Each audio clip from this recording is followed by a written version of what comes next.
Hey guys, welcome back for, a very late set review. Oh well, but today we are going to check out the Dojo Temple set. So without further ado, let's begin. So the first thing we're going to check out is the smaller vehicles that come in this set. The first of which is one of these villain vehicles, which is okay. I mean, yeah, it's fine, it's fine. I like the big wheels and the fangs or spikes that are on the sides. There's a big difference between the sizes of these two wheels, but yeah, I mean, overall, not too much to say about this. It's perfectly fine. But the bigger vehicle of the two is going to be Kai's mech, which has its own separate bag. And yeah, I mean, this is fine. I think for a small mech, this is actually somewhat good. I really like the colors and the touches of orange and gold that are spread out throughout this vehicle. Also, there is a stud shooter that is positioned above the right shoulder. Also, I like the various printing, such as this one here and this banner on the top. So overall, Kai's vehicle, it might be pretty small, but it is pretty good. Although I can't say the back, not the best, but if you look at it from a front view, it's pretty nice. And now we get to take a look at this big temple, and there's a lot to digest here. So first of all, we are going to start on the side, because this temple has this bridge that goes from the main area to this little island, which I think is really cool. I think overall the bridge is very nicely done. I like the railing and the colors. And as for this little island, I know it's kind of hard to see because the camera is zoomed out, but it is a nice island. Basically, there's these three stones with fire. There's a dead bush, I guess, a tree, which is looking very nice. One of the features here is that I guess you could like knock over the fires. It's supposed to be a play feature. I'm not a huge fan of that, because it makes transporting this set kind of hard when those fire pieces fall out. I also don't really see why that would be an interesting play feature, but I don't know. The island is pretty good, and I'm actually just going to disconnect this so we can get a more complete look at the rest of the temple, and this is really the good stuff. We get another tree here, which is pretty small, a curved staircase. I love this staircase because it feels very natural. It feels like the stairs are just natural parts of the rock. It's very similar to the staircase that we got, I think, in the Keeper's Village from the Island Wave. So this is really good. Also here, I think this is a play feature too, but the overall idea is that you can knock down this wall and you can look onto the inside. So that's a nice play feature. And we get another banner here. Overall, pretty good. I also like the little balcony that's on this side. And the lanterns are good too. That's something we see a lot of throughout the set. These hanging lanterns, they're here, up there, even here, using these red headpieces, and they definitely add a nice touch to this set. So if we go to this side, you have an opening which leads into the interior area.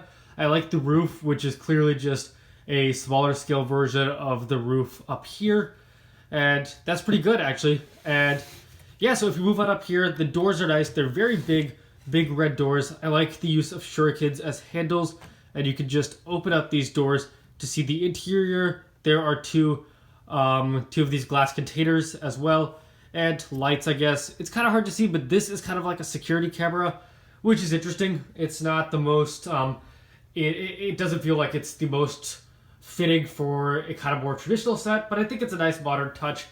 And then on the outside, I love the use of decals in this set. There's a lot of them, and these are really nice, really nice. I like these symbols and the holes in the window using this balcony piece. So yeah, overall very good. And the green is great too. I like the use of green in the roof. It's this nice shade of dark green, and on the edges you get these weapon pieces, which is a very nice use of those weapons, kind of to just line the edges of the roof. Up here, this V shape, which is great, and this symbol in the center, and then a very similar structure up there, and that is the tallest point of the temple.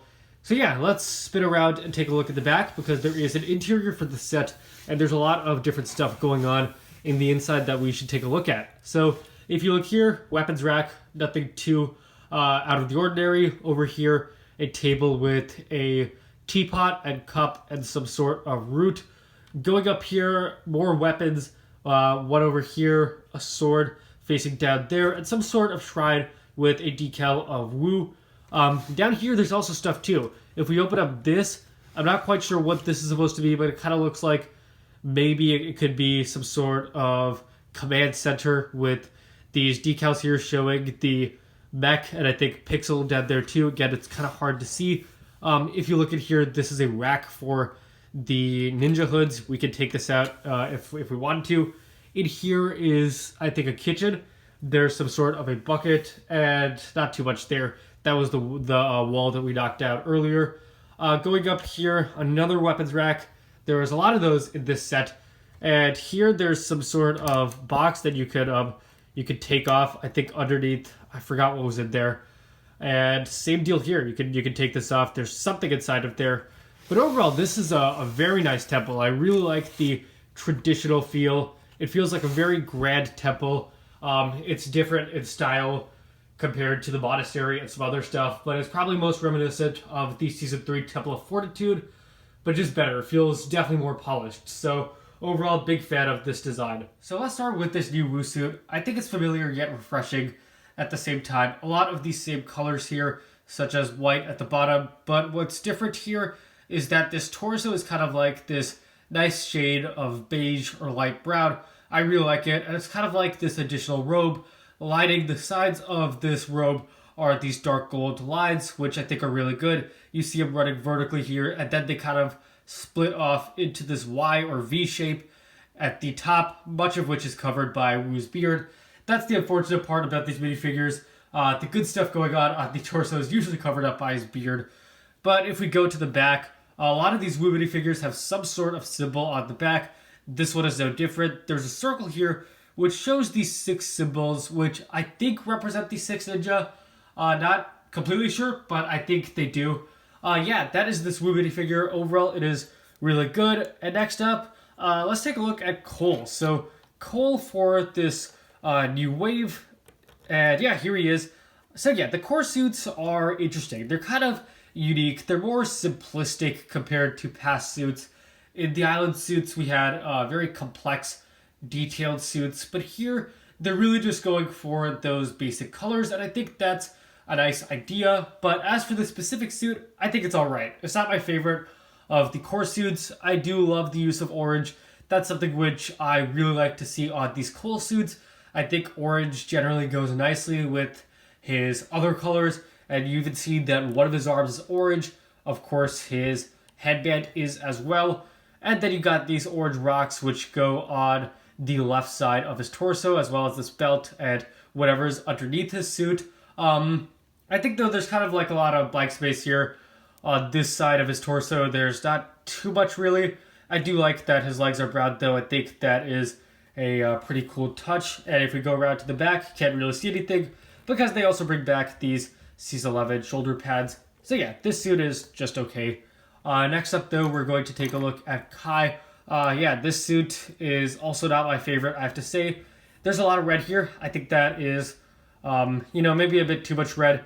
This entire sleeve and his hand, all red, all the same color. If you go to this side, you get this yellow arm and headband.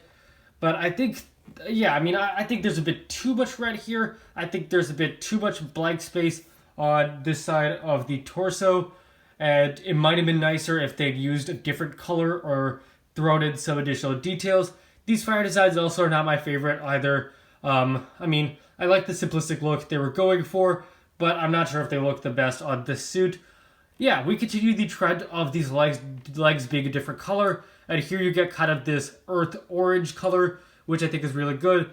And then you get his symbol right there, pretty small on his left leg. So yeah, this suit is just okay.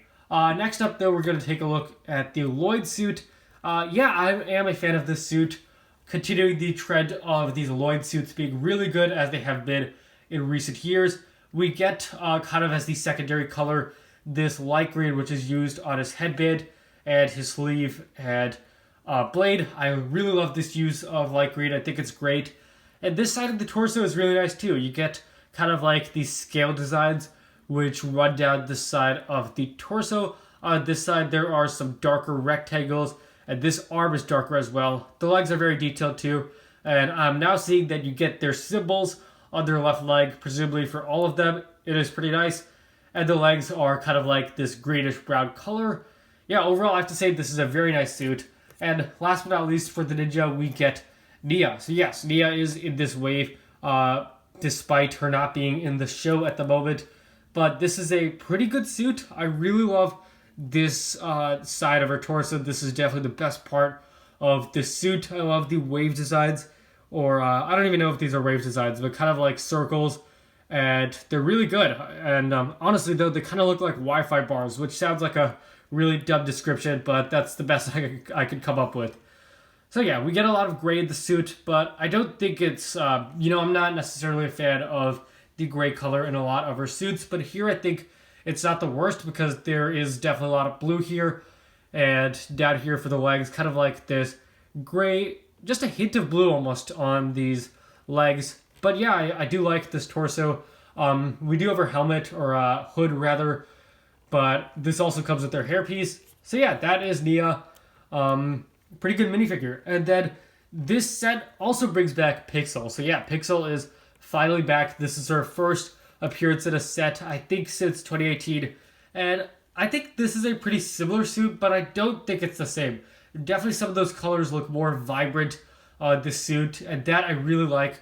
I love the arms and the red gloves and the white designs. I mean, yeah, this is a very detailed suit for Pixel. She gets the shoulder armor used for Mr. E in the Sons of Garmadon wave. I think that's the same shoulder armor. Yeah, it is. Even at the back, there's a lot of printing and details, and this shade of dark blue is pretty good. But also this suit is notable because it gives Pixel show-accurate hair finally. I don't think she had show-accurate hair in past minifigures, but this one looks to be the Nia hairpiece, but in gray, and that is show-accurate. So yeah, that is Pixel. Even her face looks a bit different too, with those purple designs. And overall, pretty good. Is there I think there is a reverse side for her. This more, negative expression, I guess. So yeah, that's Pixel. Pretty good, and it's nice to see that she is finally getting show-accurate hair. And then lastly, we get to take a look at the villains. And the villains for this wave are, well, you guessed it, more snakes. But it turns out these snakes are not canon, so is it really a huge deal? Not really. So, bringing back for the third time the Season 11 molds. And these snakes use a lot of gray and orange colors, kind of like Cole, which I think are really good. And on this one in particular, you have these back pieces with these spikes, which I think is a nice addition. It's a very detailed torso, a lot of different stuff going on. Even these small splotches of blue-green, which I think definitely complement the rest of the colors very nicely. Also apparent or visible down there. Yeah, this is a really nice torso. And in contrast to like the season 14 Mare guards, you could tell that these highlights in black are not really elements, but rather just part of their bodies or skin. So that is definitely a contrast compared to the not the Mare guards, but the season 11 Pyro snakes. So yeah, that's great. And last but not least is going to be this guy here, which is again using this piece right there. And he uses these gloves too. So that is pretty good. And I realized that I actually took some of those stand pieces with this guy here. So let me just fix this real quickly. But yeah, this is a really nice minifigure. I like that he uses those gloves that we have seen for Karloff in the past. Kind of makes him look more like a boxer almost. And I think this is a new armor piece for Ninjago at least. It's really good. It definitely makes those shoulders seem bigger. I love the orange highlights. Also on the eye and on the sides of his neck. And this is a really good minifigure, I have to say. Overall, a pretty nice spread of minifigures for this set. Now, I'm not a huge fan of the core wave in general. I think it just kind of lacks a theme. But this set is fantastic. It's really well designed. It looks great. So this set definitely gets a 10 out of 10 from me. Thank you for watching, guys. If you enjoyed, please leave a like, subscribe, share with anyone and everyone you know. Share your thoughts on the Dojo Temple below, and I'll see you guys next time.